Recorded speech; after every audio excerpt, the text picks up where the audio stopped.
Rotational motion में भी equation of motion होती है। इसको समझने से पहले ये जान लो, एक ही बार में कैच हो जाएगा तुमसे, अगर तुम्हें कैलकुलस की डेरिवेशन आती है तो तुम्हें समझना है कि जब हम लीनियर मोशन करते हैं, किसी को सीधा चलाते हैं, कैसे चलाते हैं? सीधा चलाते हैं, तो एक्सेलरेशन को डिनोट करते हैं किससे? ए से। किससे? इनिशियल स्पीड होती है u, ऐसा ही है।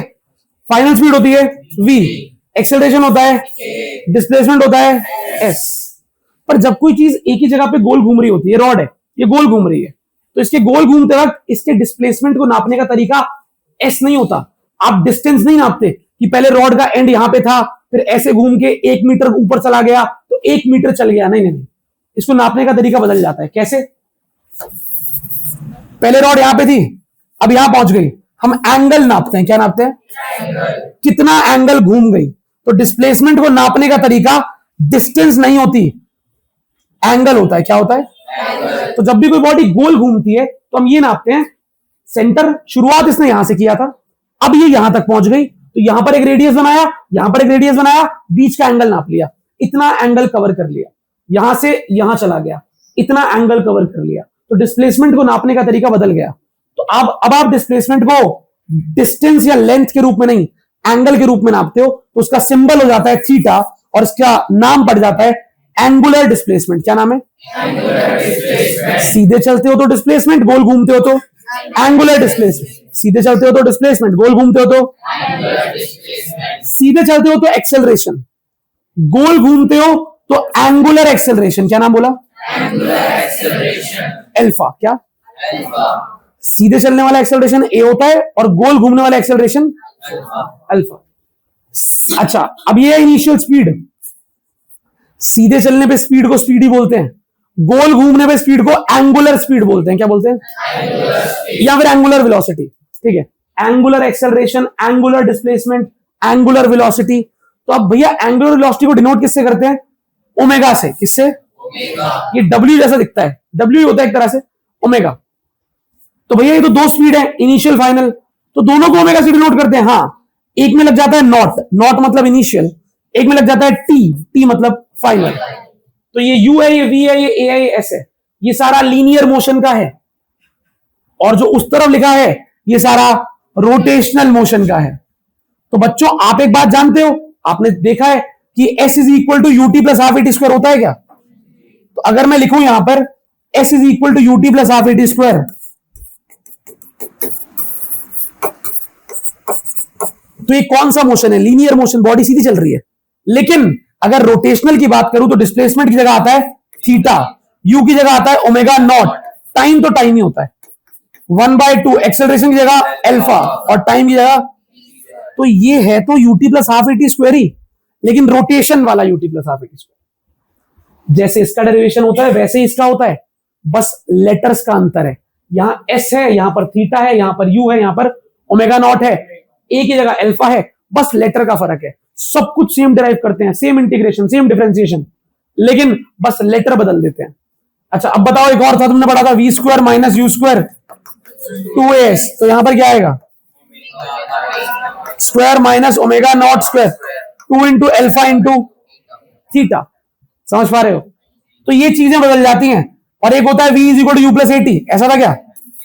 v is equal to you plus AT, यानी कि omega t is equal to. तो अब ये बताओ, तुम में से किसी दो चार को तो लगता होगा कि अगर मुझे इन तीनों का डेरिवेशन आता है तो हम इन तीनों को भी डिराइव कर लेंगे। किसको ऐसा लगता है कि वो तीनों भी कर लेंगे? अच्छा देखो, दो ऑप्शन है, मैं करा दूं, दूसरा कि मैं तुम पे रिलाई करूं कि तुम कर लोगे और मैं आगे के टॉपिक्स करा दूं। ठीक है, दोनों चीजें कर सकते हैं, लेकिन पहले तुमसे जानकारी मैंने ली है, कुछ बच्चों ने तो कहा है, मैक्सिमम बच्चों ने कहा हम कर लेंगे। फिर भी मैं एक रिलेशन तुम्हें बता देता हूं जो तुम्हें नहीं पता। तुम्हें लीनियर में पता है वो सब डेरिवेशन वाला काम, इसमें तुम्हें नहीं पता, तो मुझे लगता है कि शायद दिक्कत आए, फिर भी बताता हूं। एक्सेलरेशन होता था डीवी बाई डी टी, याद है? तो यहां पर अल्फा होता है डी ओमेगा बाय, समझ रहे हो? फॉर्मूलों का बिल्कुल सिमेट्रिकल चल रहा है सब कुछ। यहां पर स्पीड होता था D x by D T, यहां पर स्पीड होता है डी थीटा बाय। तो जैसे हमारे पास ये दो रिलेशन थे, जिनसे हमने डिराइव किया था वहां पे। यहां पर हमारे पास ये दो रिलेशन है जिनसे हम डिराइव करते हैं। ठीक है, इन दोनों की मदद से डेरिवेशन शुरू होता है और फिर तीनों इक्वेशन ऑफ मोशन डिराइव हो जाती है। ठीक, अगर तुम चाहो तो कोई एक मुझसे करवाओ ना यार, कौन सा एक करवाओगे बताओ? ये बातें तुम्हें क्लियर है क्या?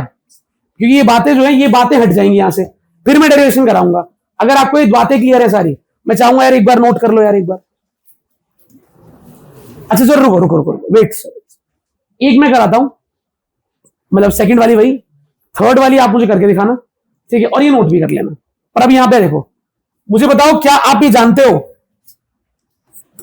क्या आप ये जानते हो कि यहां पे लिखा है alpha is equal to D omega by dt, angular acceleration is equal to angular velocity upon time. सही, इधर ले जाओ dt भाई साहब को, alpha dt is equal to D omega, integrating both sides, limit, time की लिमिट 0 से t, speed, initial speed omega not, final speed omega T.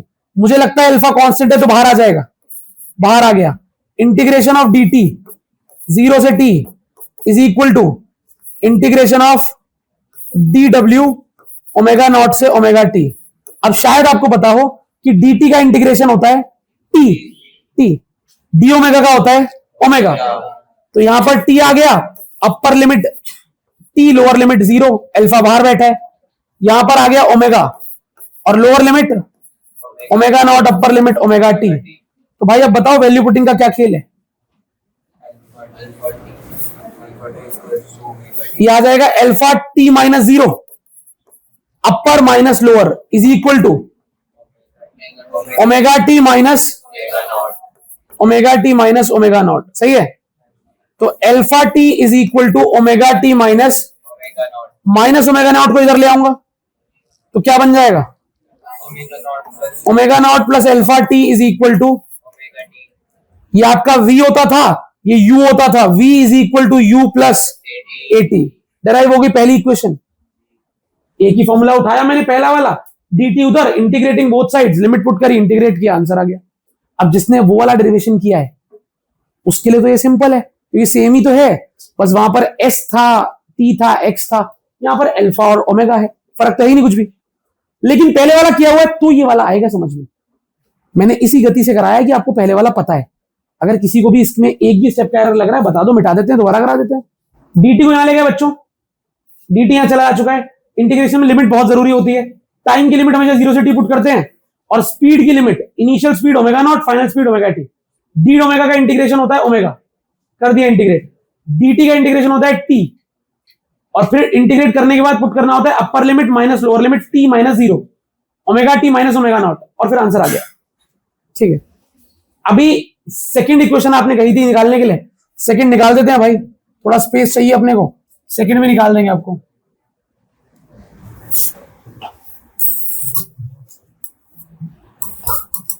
देखो, देखिए भाई साहब, देखें अब आप सेकंड निकालते वक्त क्या करेंगे, आपके पास एक फॉर्मूला है क्या, omega is equal to D theta by, कैसे करेंगे इसका use, D theta by D T equal to omega. इसको यहां ले जाओ, यहां, हाँ ना बोलो, D theta is equal to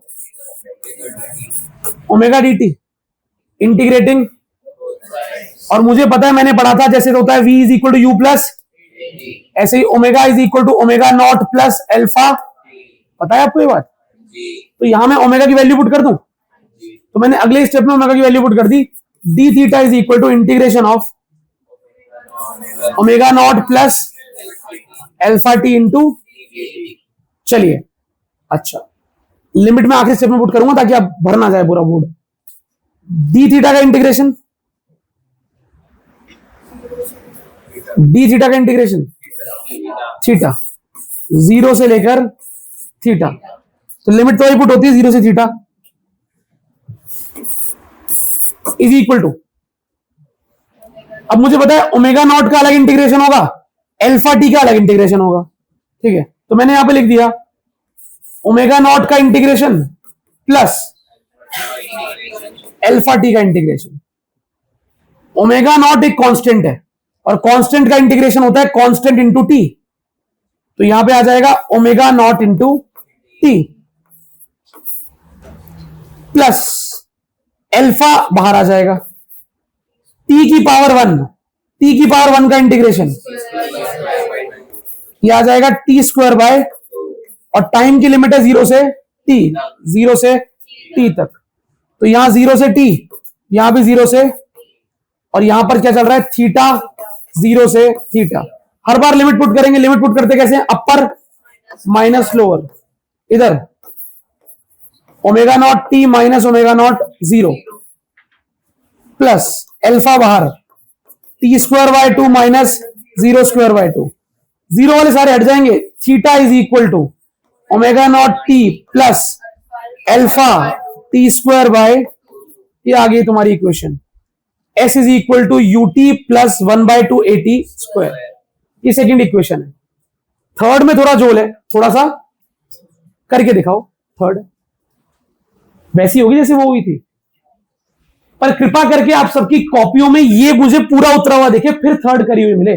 ये वाला इंटीग्रेशन वैसे सबको समझ में आ गया था, ये कांस्टेंट है और यहां पर एक टी है, इंटीग्रेट आप टी को कर रहे हो, तो जब भी टी का इंटीग्रेशन होता है, टी को इंटीग्रेट कर रहे होते हैं और यहां पर टी लिखा होता है, तो उसका हो जाता है टी स्क्वायर बाय 2, क्या हो जाता है, सिंपल फॉर्मूला है, टी की पावर 1 का हो जाता है टी की पावर 1 + 1 अपॉन 1 + 1, और जब कुछ भी नहीं होता कांस्टेंट होता है, कांस्टेंट है कुछ भी नहीं है, टी है ही नहीं, तो कांस्टेंट का सिंपल इंटीग्रेशन होता है कांस्टेंट इंटू टी, तो ओमेगा नॉट का हो गया ओमेगा नॉट इंटू टी, ये आ गया ओमेगा नॉट का, और ये आ गया टी की पावर 1 का। हुआ तो नॉर्मल ही है, लेकिन फिर भी कंफ्यूजन अगर किसी पर्टिकुलर स्टेप में है तो आप मुझसे पूछें, यहां मैंने ओमेगा की वैल्यू पुट कर दी omega not plus alpha t, मैं dt को अंदर ले गया, ओमेगा नॉट के पास अपना dt चला गया, और अल्फा टी के पास अपना dt चला गया, अल्फा और टी में अल्फा कांस्टेंट है, बाहर आ जाएगा, टी की पावर 1 का इंटीग्रेशन होता है T square by 2, omega naught बाहर आ गया, 1 का इंटीग्रेशन होता है dt का t, तो dt का t हो गया और t की पावर 1 का t स्क्वायर बाय 2 हो गया।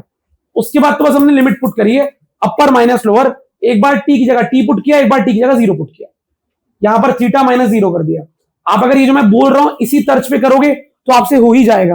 जो तीसरा डेरिवेशन है वो है तो आसान, लेकिन उसमें एक डी थीटा से मल्टीप्लाई, डी थीटा से डिवाइड, याद है, तो वहां पर जो शुरुआत बता देता हूं, उसकी शुरुआत उसकी ऐसे होती है कि alpha is equal to D omega by D T, ये वाला फॉर्मूला, ये पहला वाला, ये इसमें डी थीटा से मल्टीप्लाई कर देते हैं और डी थीटा से, तो ये डी थीटा और D T, D theta by D T क्या होता है, तो alpha is equal to D omega रह जाएगा, डी थीटा नीचे वाला भी रह जाएगा, पर ये दोनों हो जाएंगे D theta by D T क्या बन जाएगा, ओमेगा। तो जैसे ये बन जाता है, इसके बाद आपको डी थीटा को यहां ले जाना है, alpha into D theta is equal to omega into D omega, दोनों साइड इंटीग्रेशन, ओमेगा को इंटीग्रेट कर रहा हूं, ओमेगा की पावर 1 का हो जाएगा omega square by 2, omega square by 2 is equal to alpha बाहर आ जाएगा, डी थीटा का integration theta, upper lower limit put करेंगे, ओमेगा नॉट से ओमेगा टी, और यहां पर 0 से थीटा, जैसे लिमिट पुट करोगे आपकी थर्ड इक्वेशन आ जाएगी, B square minus U square 2s, यानी कि omega T square minus omega not square is equal to 2 alpha theta, यहां पर ड्राइव हो जाता है। ये जो मैंने 4 स्टेप बताए ना, कि अल्फा का फॉर्मूला उठाया, डी थीटा से मल्टीप्लाई डिवाइड किया, D theta by D T को ओमेगा मान लिया, यहां तक बच्चा गलती करता है। इसके बाद तो क्रॉस मल्टीप्लाई करके उसे इंटीग्रेट ही करना है।